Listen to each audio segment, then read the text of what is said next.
आप देख रहे हैं इंडिया टाउन न्यूज, भारत की बात। नमस्कार, स्वागत है आपका हमारे खास बुलेटिन खबरें राजनांदगांव में और मैं हूं आपके साथ आस्था सिंह। चलिए बुलेटिन की शुरुआत करते हैं, लेकिन उससे पहले एक नजर डालते हैं आज की हेडलाइंस पर। कलयुगी पिता बना बेटे का कातिल, मोहल्ला मानपुर में सनसनीखेज हत्या, पारिवारिक विवाद बना मौत की वजह।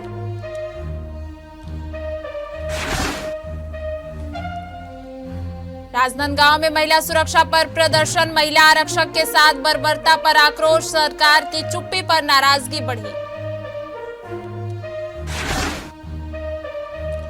खैरागढ़ सुपर लीग 2026 का आगाज, पत्रकार 11 ने नगर पालिका 11 को हराया, पत्रकार 11 की रोमांचक जीत।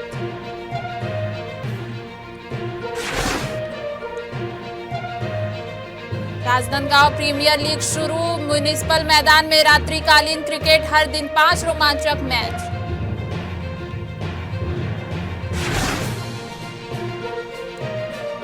भाजपा ने आयोजित की अटल स्मृति संगोष्ठी, नेताओं ने याद किया योगदान, गणमान्य व्यक्तियों ने लिया हिस्सा।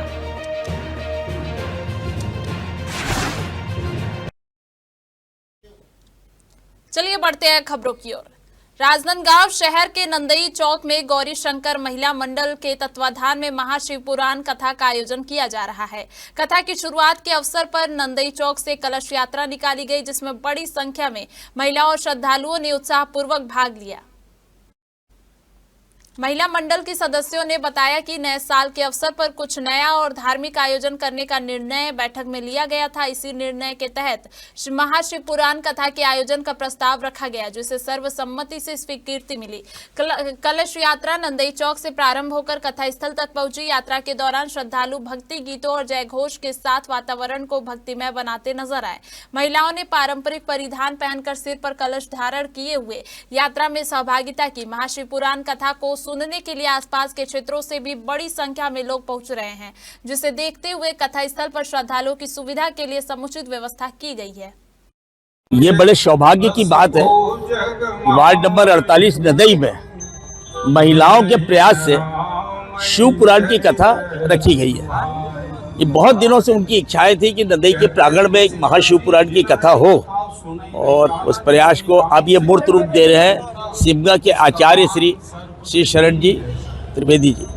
आज ये उनके सौजन्य से ये कथा कल से प्रारंभ हुई है और अभी 9 तारीख तक ये कथा अविरल गति से चलती रहेगी। इसमें आसपास के वार्ड के वासियों का भी सहयोग मिला है और वो सब आ रहे हैं, उपस्थिति अच्छी है और ये कथा का लाभ लेना चाहिए। इतने पहुंचे हुए संत राजनांदगांव में आए हैं, ये हमारे लिए सौभाग्य की बात है। ये उद्देश्य क्या है शिव पुराण करने का? उद्देश्य क्या?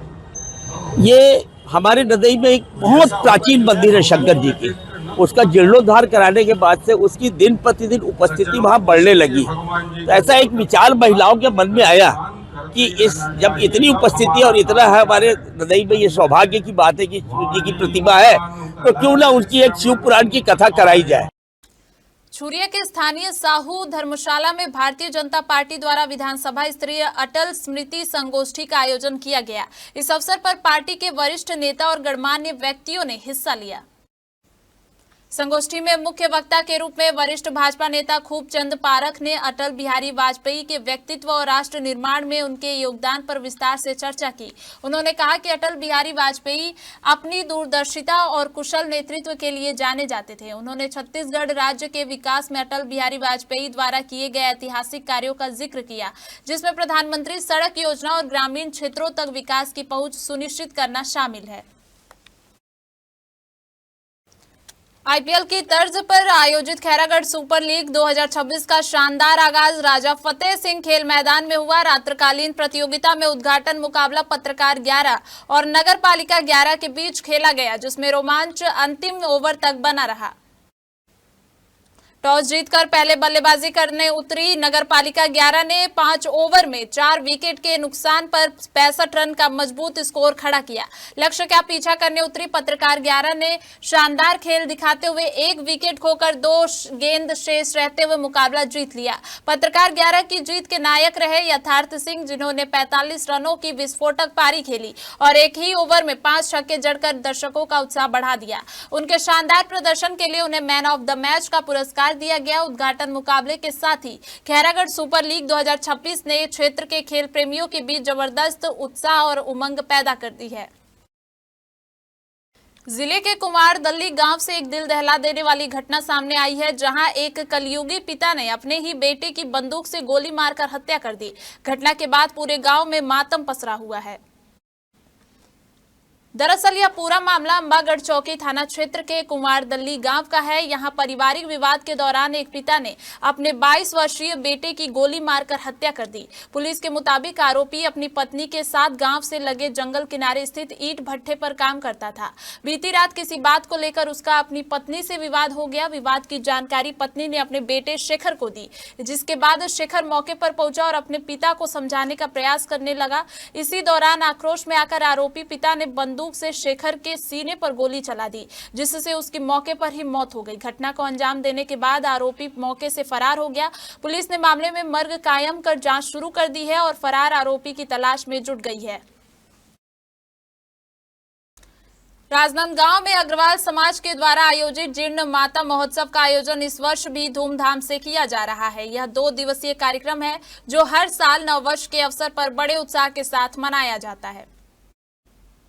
कार्यक्रम के पहले दिन की शुरुआत कलश यात्रा से हुई, जिसमें अग्रवाल समाज की बड़ी संख्या में लोग शामिल हुए। समाज के लोगों ने भक्ति और उमंग के साथ यात्रा में हिस्सा लिया और महोत्सव का प्रारंभ किया। महोत्सव में इस बार कोलकाता से कलाकार भी आए, जो अपनी प्रस्तुतियों से दर्शकों का मनोरंजन कर रहे हैं। कार्यक्रम को देखने के लिए बड़ी संख्या में अन्य लोग भी महोत्सव स्थल पर पहुंचे और कार्यक्रम का आनंद लिया। अग्रवाल समाज के सदस्यों ने बताया कि जीर्ण माता महोत्सव समाज के लिए एक महत्वपूर्ण अवसर है, जिसमें परंपरा, संस्कृति, सामूहिक भक्ति का अद्भुत संगम देखने को मिलता है।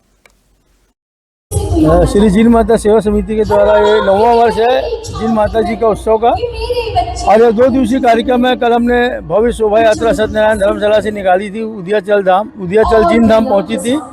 उसके बाद प्रसादी रखी गई थी और आज फिर माता जी का मंगल पाठ का कार्यक्रम है।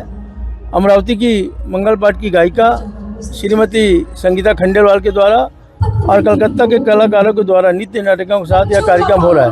इसमें मेहंदी उत्सव, गजरा उत्सव, चुंडी उत्सव और 56 भोग होगा और उसके बाद रात के महाप्रसादी का आयोजन रखा गया है। ये जीर्ण माता का कार्यक्रम है, इसको हम लोग 2 दिन तक मनाते हैं और ये हम लोग 9 साल से मनाते आ रहे हैं। तो पहले दिन जुलूस निकाला जाता है माता की ध्वजा और कलश के साथ, और दूसरे दिन माता का मंगल पाठ किया जाता है, जिसमें चुनरी उत्सव, मेहंदी उत्सव, गजरा उत्सव आदि मतलब उसमें प्रोग्राम किया जाता है।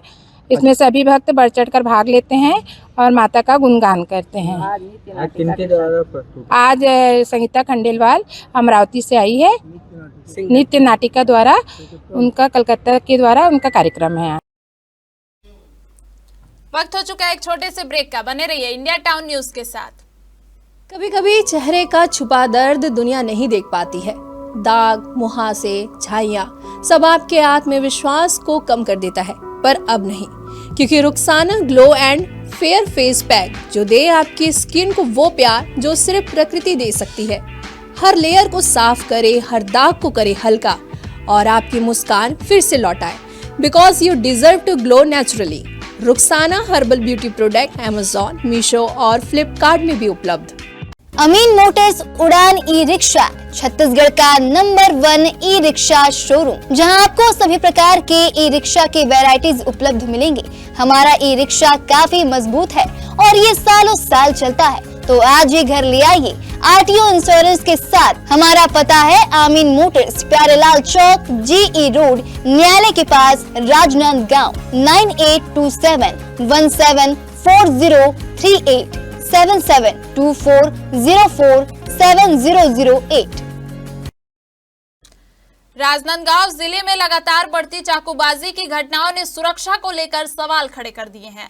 पुलिस के दावों के बावजूद अपराध पर कोई नियंत्रण नहीं पाया जा रहा है। बीते दिनों जिले में 2 अलग-अलग स्थानों पर चाकूबाजी की घटनाएं सामने आई, जिसमें से कुल 6 लोग घायल हुए और 2 को गंभीर स्थिति में अस्पताल रेफर किया गया। दरअसल पहली घटना सुकुल देहान थाना क्षेत्र में हुई। जानकारी के अनुसार नाबालिग युवक ने अपने दोस्तों से बाइक मांगने को लेकर विवाद किया। विवाद के दौरान युवक ने अपने पास रखे चाकू से वार किया, जिससे 6 युवक घायल हो गए। नाबालिग आरोपी को पुलिस ने गिरफ्तार कर लिया है। वहीं दूसरी घटना डोंगरगढ़ क्षेत्र में हुई। इस मामले में ऑटो चालक पर ऑटो में बैठी सवारी द्वारा चाकू से हमला किया गया। घायल ऑटो चालक को राजनांदगांव रेफर किया गया है। इन घटनाओं के बाद पुलिस की पेट्रोलिंग और सुरक्षा व्यवस्था पर सवाल उठने लगे हैं। सीएसपी वैशाली जैन ने बताया कि जिले में लगातार पेट्रोलिंग की जा रही है और अपराध नियंत्रण के लिए कॉम्बिंग गश्त, ब्लैक पैंथर और थानों की टीमें सक्रिय हैं। उन्होंने कहा कि सुकुल देहान थाना क्षेत्र की घटना में आरोपी नाबालिग को गिरफ्तार कर लिया गया है और आगे की कार्रवाई जारी है। इसमें एक खबर आई थी जिसमें कल रात करीबन 10:30 बजे एक घटना हुई जिसमें कुछ दोस्त थे। तो उसमें जो प्रार्थी है उसमें उसने बाइक मांगी थी बेसिकली कि उसको कहीं जाना था। बाइक देने से मना कर दिया तो उनके बीच में लड़ाई झगड़ा हुआ, जिसमें से जो नाबालिग है उसने धारदार हथियार से हमला किया। उसमें बीच बचाव करते हुए किसी एक है जो जिनका नाम है शिवम विश्वकर्मा, उनको चोट आई है जो अभी अस्पताल में भर्ती है। अभी इन्वेस्टिगेशन इसमें जारी है। राजनांदगांव के म्युनिसिपल स्कूल मैदान में जिला स्तरीय क्रिकेट प्रतियोगिता राजनांदगांव प्रीमियर लीग रात्रिकालीन क्रिकेट प्रतियोगिता का आयोजन किया जा रहा है। इस प्रतियोगिता का उद्देश्य स्थानीय क्रिकेट प्रतिभाओं को प्रोत्साहित करना है। आपको बता दें कि इस प्रतियोगिता का यह दूसरा वर्ष है। पिछले वर्ष यह प्रतियोगिता शहर स्तर पर आयोजित की गई थी, जबकि इस वर्ष इसे पूरे जिले के खिलाड़ियों के लिए आयोजित किया जा रहा है। प्रतियोगिता में हर दिन कुल 5 मैच खेले जा रहे हैं, जिसमें खिलाड़ियों के बीच रोमांचक मुकाबले देखने को मिल रहे हैं। प्रतियोगिता में भाग लेने वाले खिलाड़ी जिला स्तर पर अपनी काबिलियत दिखा रहे हैं और दर्शक रात्रिकालीन मैचों का भरपूर आनंद ले रहे हैं। आयोजक समिति ने बताया कि प्रतियोगिता के जरिए युवाओं में खेलों के प्रति जागरूकता बढ़ाने के साथ साथ क्रिकेट की स्थानीय प्रतिभाओं को आगे बढ़ाने का प्रयास किया जा रहा है। मैं आपको बताना चाहूंगा, ये आरपीएल राजनांदगांव प्रीमियर लीग का सीजन 2 है। पहला सीजन भी हमने इसी मैदान पे कराया था और नीलू फैंस क्लब और संयम 11 तथा एकता क्रिकेट एकेडमी के संयुक्त तत्वाधान में आयोजन कराया जा रहा है। और ये इससे पहले 1 सप्ताह पहले इसका ऑक्शन भी किया गया था। मतलब एक आईपीएल का जो तर्ज होता है उसके आधार पर इस वर्ष जिला स्तर पे इस आयोजन को रखा गया और जिले स्तर में जितने अच्छे हरफन मौला खिलाड़ी है उनको भी एक अच्छा मौका मिला। ऑक्शन के तौर पे 16 टीमें आई, 16 टीमों का ऑक्शन दिया गया और 16 टीमों के साथ साथ यह मैच 31/12/2025 को प्रारंभ हुआ है।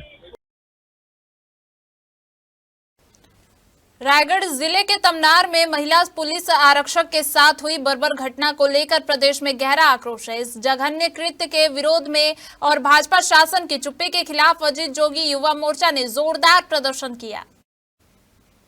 अजीत जोगी युवा मोर्चा के कार्यकारी प्रदेश अध्यक्ष के नेतृत्व में राजनांदगांव के मानव मंदिर चौक पर मुख्यमंत्री, गृह मंत्री और महिला बाल विकास मंत्री का पुतला दहन किया गया। इस दौरान कार्यकर्ताओं ने कहा कि महिला पुलिस आरक्षक के साथ हुई बर्बरता ने पूरे छत्तीसगढ़ को झकझोर दिया है, लेकिन राज्य सरकार की चुप्पी बेहद चिंताजनक है। उन्होंने आरोप लगाया है कि भाजपा शासन में महिलाएं सुरक्षित नहीं है और अपराधियों के हौसले लगातार बढ़ रहे हैं। प्रदर्शन के दौरान कार्यकर्ताओं ने छत्तीसगढ़ को मणिपुर नहीं बनने देंगे जैसे नारे लगाए। साथ ही उन्होंने सरकार से दोषियों के खिलाफ सख्त कार्रवाई, तत्काल न्याय और महिला सुरक्षा सुनिश्चित करने की मांग की।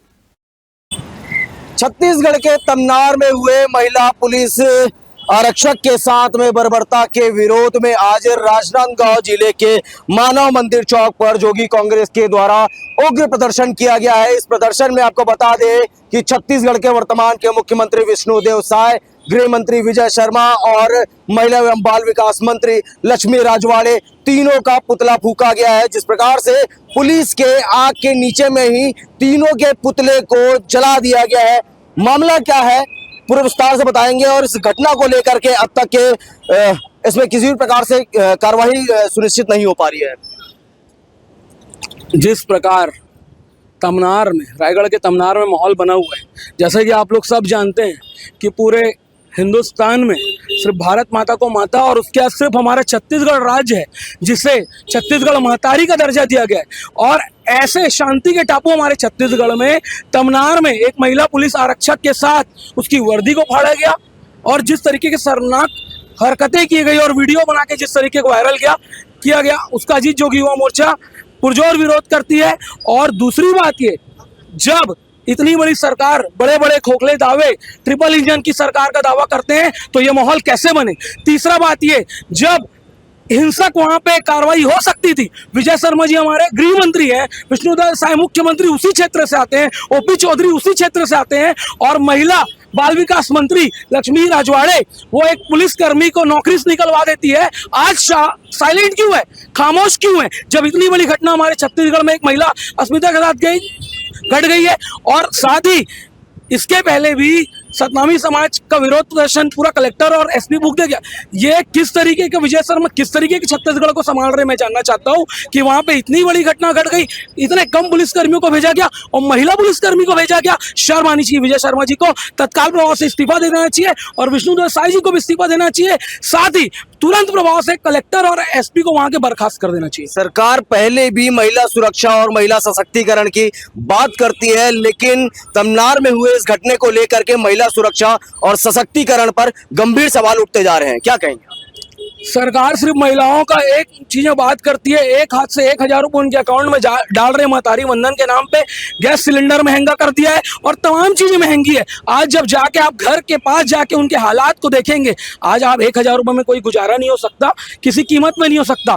पेट्रोल का दाम आसमान छू रहा है, हर चीज में सरकार फेल है। और साथ ही साथ ये भाजपा सरकार अगर चाहती तो तमनार की घटना को शांत कर सकती थी, लेकिन अडानी और अंबानी के दलाल बने हुए हैं भाजपा सरकार वाले, इसलिए शांत नहीं करना चाहते। और हम अजीत जोगी युवा मोर्चा, जोगी कांग्रेस छत्तीसगढ़ को मणिपुर नहीं बनने देंगे किसी भी कीमत पे, चाहे जेल जाना पड़े चाहे फांसी चढ़ा दे। आज तीन संवैधानिक पद में बैठे तीन मंत्रियों का पुतला दहन किया है। मुख्यमंत्री विष्णुदेव साय, गृह मंत्री विजय शर्मा और महिला एवं बाल विकास मंत्री लक्ष्मी राजवाड़े। 3 बार पूर्व मुख्यमंत्री रहे रमन सिंह जी के क्षेत्र से हमने शुरुआत इसलिए की है, बाकी लोग तो बाद में है। 15 साल के राजा तो ये थे और आज भी कहीं ना कहीं बैक से राजा यही है, इसलिए हमने यहाँ से शुरुआत की है। और लक्ष्मी राजवाड़े दिल्ली में अपने बॉडीगार्ड को, उसको अच्छा नहीं लगा, मॉल नहीं पहुंच पाए तो ड्राइवर को नौकरी से निकलवा दिया, पुलिस बॉडीगार्ड को जो भी था वहां पे उसको नौकरी से निकलवा दिया। आज महिला पुलिस की वर्दी फाड़ी जा रही है। इतनी शर्मनाक करतूत पे लक्ष्मी राजवाड़े आज शांत क्यों हैं? ये भाजपा शासन दोगला शासन है, इनके दोहरे चरित्र को, दोहरे मापदंड को ये दिखाता है। इसलिए हमने 3 पुतले फूके हैं एक साथ और सरकार को चेतावनी दी है कि अगर जल्द से जल्द वहां के हालात नहीं सुधरे तो हम मुख्यमंत्री निवास के सामने में प्रदर्शन करेंगे। छत्तीसगढ़ शासन में बैठे 3 मंत्रियों के पुतले दहन किए जा चुके हैं जनता जोगी कांग्रेस के द्वारा।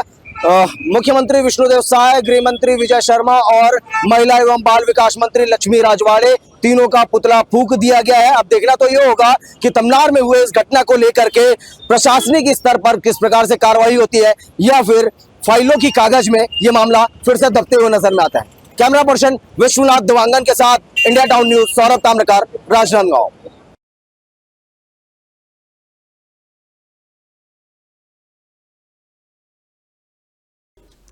जिले के अंबागढ़ चौकी थाना क्षेत्र के कुंवारदल्ली गांव से एक सनसनीखेज मामला सामने आया है। पारिवारिक विवाद में अपने ही बेटे की हत्या करने वाला पिता अब खुद भी मौत को गले लगा चुका है।